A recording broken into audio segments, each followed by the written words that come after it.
Polnar komentar na veto. Zdaj Jelinčičeva SNS je sicer zagotovila glasove, Levica še ne, zahteva podpis pogodbe pred glasovanjem. Kako bi to zadevo komentirate? Veto Državnega sveta na zakon o spremembah in dopolnitvah zakona o izvrševanju proračuna je bil pravzaprav pričakovan. Težava pri vsej tej stvari je, da se nanaša na nekaj, kar sploh ni predmet zakona o spremembah in dopolnitvah zakona o izvrševanju proračuna, ki je bil sprejet na zadnji redni seji Državnega zbora. Nanaša se namreč izključno na problem financiranja občin oziroma povprečnine, ki je za ta namen zagotovljena v znesku 573,50 evrov. Problem financiranja občin je sicer opredeljen v osnovnem zakonu v 54. členu, nikakor pa ne v teh spremembah in dopolnitvah, na katere zdaj Državni svet vlaga odložilni veto. Če govorim o financiranju občin, ta problem, o katerem oziroma katerega izpostavlja Državni svet, nikakor ni od danes niti od včeraj, ampak je od leta 2006, ko je bila v Sloveniji zadnjikrat reorganizirano oziroma ko je bila izvedena zadnja sprememba financiranja občin. Do takrat je bilo zakonsko določilo, da se 35% dohodnine namenja za financiranje občinskih proračunov. Trenutno je ta znesek 54% in tu je tudi temeljna težava, ker je ta odstotek prenizek. V perspektivi bo ta odstotek potrebno povišati in to je tudi predmet dogovorov, ki bodo v letošnjem letu stekli med predstavniki reprezentativnih združenj občin na eni strani in na drugi strani predstavniki Ministrstva za finance in Ministrstva za javno upravo.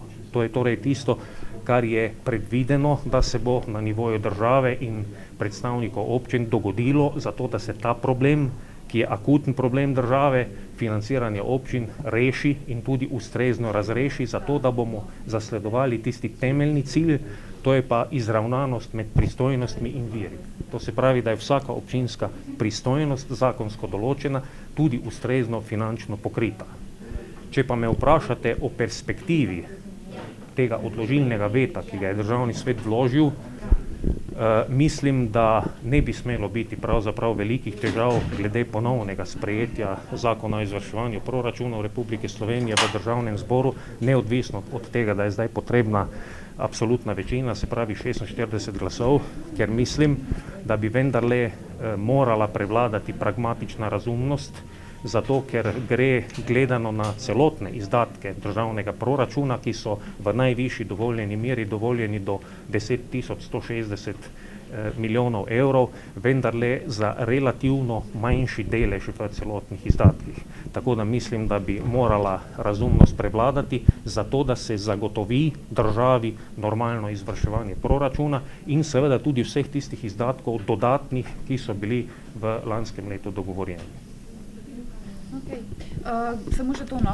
Se pravi, v bistvu pravite, da državni svetniki so tale veto izglasovali, pač se ne strinjate s tem, glede na to, da ste jih zdaj postavili na to, da ste rekli, da to sploh nima nobene veze s povprečninami. Oni sami sicer niso govorili včeraj o povprečninah kot razlog, ampak češ, da naj bi bil ta rebalans oziroma ta ZIPRS ne razvojno naravnan, torej, da tudi ne zagotovi dovolj denarja gospodarstvu, zlasti v času, ko se gospodarska rast ohlaja. Ni bilo kaj dosti govora o povprečninah, vi pa ste kot razlog navedli povprečnine. Jaz izhajam iz tistega, kar sem dobil kot gradivo Državnega sveta za sklic nujne seje odbora za finance, ki jo moram sklicati in sem jo tudi sklical jutri za 9. uro zjutraj, ker odbor za finance kot matično delovno telo se do predloga Državnega sveta za ponovno glasovanje o zakonu o izvrševanju proračunov mora opredeliti. In tam v tistem gradivu, to se pravi, to je približno 2 strani A4 formata, govorijo izključno o problemu financiranja občin in prenizke povprečnine, za katero predlagajo, da bi moral Državni zbor zdaj vlado pozvati, najprej zavrniti zakon o izvrševanju proračuna, potem pa vlado pozvati, da pripravi novi zakon in opredeli višjo povprečnino, ki bi zagotavljala predvsem pokrivanja stroškov, ki so v občinah nastali, zlasti v tistih občinah, ki imajo veliko število javnih zavodov, iz naslova povišanja plač zaposlenih v teh javnih zavodih. Tako da to je ključna težava.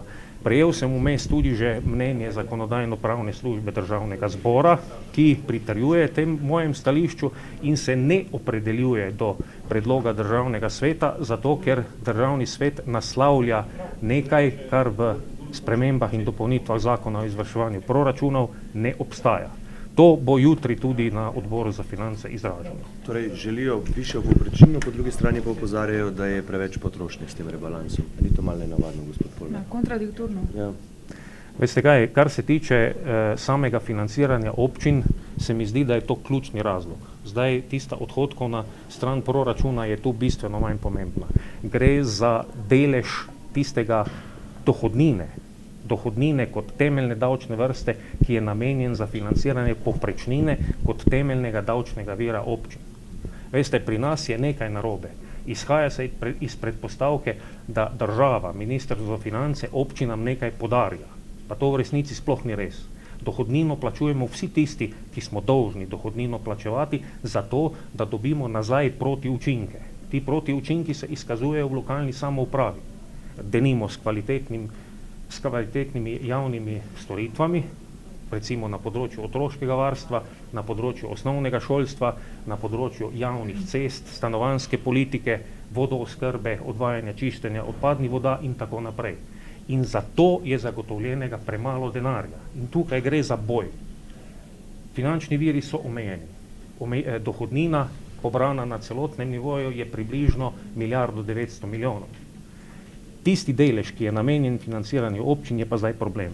In jaz mislim, da v perspektivi bomo ta odstotek, trenutno je 54, morali dvigniti vsaj na 65 do 70, da bomo lahko zasledovali temeljni cilj, ki je zapisan tudi v Evropski listini o lokalni samoupravi in govori o sorazmernosti med pristojnostmi in viri.